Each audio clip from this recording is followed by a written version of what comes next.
दोस्तों मेरे हाथ में जो भी पेपर है इससे आप क्या क्या कर सकते हैं। या तो आप इस पर कुछ लिख सकते हैं या फिर प्लेन बनाकर इसे उड़ा सकते हैं।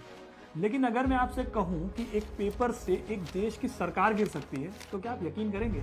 अब आप भरोसा करें ना करें दोस्तों, लेकिन एक बार हमारे पड़ोसी मुल्क पाकिस्तान की सरकार एक ऐसे ही सिंपल पेपर की वजह से गिर गई थी। तो क्या है इसके पीछे का मजेदार किस्सा, आइए आपको बताते हैं। तो दोस्तों इस मजेदार किस्से की शुरुआत होती है साल 2016 से, जब पाकिस्तान के प्रधानमंत्री नवाज शरीफ पर करप्शन के चार्जेस लगाए गए। और ये चार्जेस लगाए थे पनामा पेपर्स ने। आपने पनामा पेपर्स का नाम दोस्तों कहीं ना कहीं जरूर सुना होगा।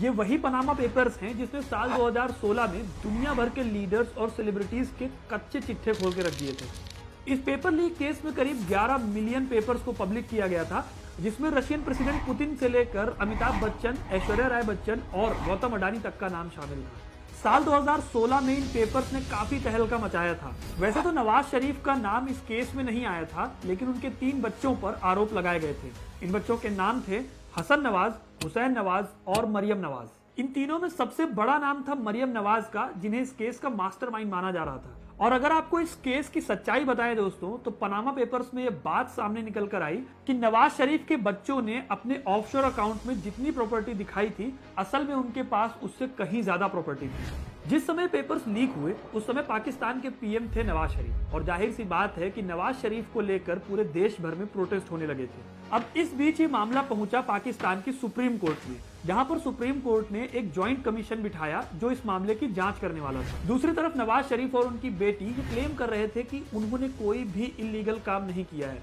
और जो भी प्रॉपर्टीज उन्होंने खरीदी वो पूरी लेजिट तरीके से खरीदी है। अब अपने आप को जब सही साबित करने के लिए मरियम नवाज ने अपने पेपर सबमिट किए, तब वहीं उनसे गड़बड़ी हो गई।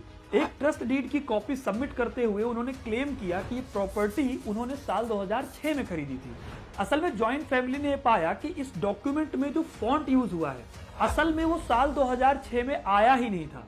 इस फॉन्ट का नाम था कैलिबरी, जिसे 31 जनवरी साल 2007 में माइक्रोसॉफ्ट ने लॉन्च किया था।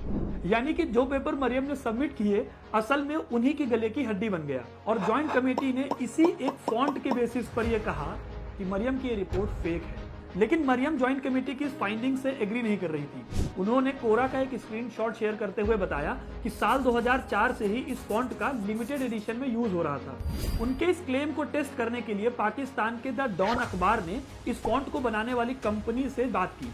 इस कंपनी ने क्लियर किया कि सचमुच ये फॉन्ट साल 2004 में आ गया था, लेकिन उन्होंने इस फॉन्ट को साल 2006 में माइक्रोसॉफ्ट को हैंड ओवर किया और माइक्रोसॉफ्ट ने साल 2007 में इस फॉन्ट को मार्केट में उतारा।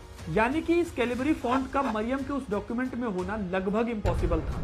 इस पूरी कंट्रोवर्सी का रिजल्ट ये निकला कि इस कमेटी ने अपनी रिपोर्ट में पाकिस्तान के प्रधानमंत्री को गुनहगार बताया और सुप्रीम कोर्ट ने साल 2017 में पाकिस्तान के प्रधानमंत्री का पद नवाज शरीफ से छीन लिया। यही नहीं, साल 2018 में उनकी पॉलिटिकल एक्टिविटीज पर बैन लगा दिया गया और नवाज शरीफ और उनकी बेटी को पूरे 10 साल की सजा सुनाई गई।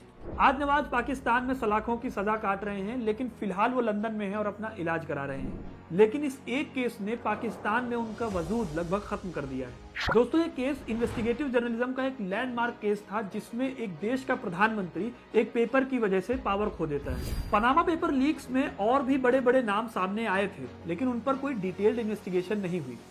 आपको क्या लगता है, हमारे इंडिया में जिन लोगों का नाम इन लीक्स में आया था, उनके ऊपर अगर डिटेल इन्वेस्टिगेशन की जाए तो क्या होगा? हमें कमेंट सेक्शन में बताना मत भूलिएगा और ऐसे इंटरेस्टिंग वीडियोस के लिए हमें जरूर सब्सक्राइब करें।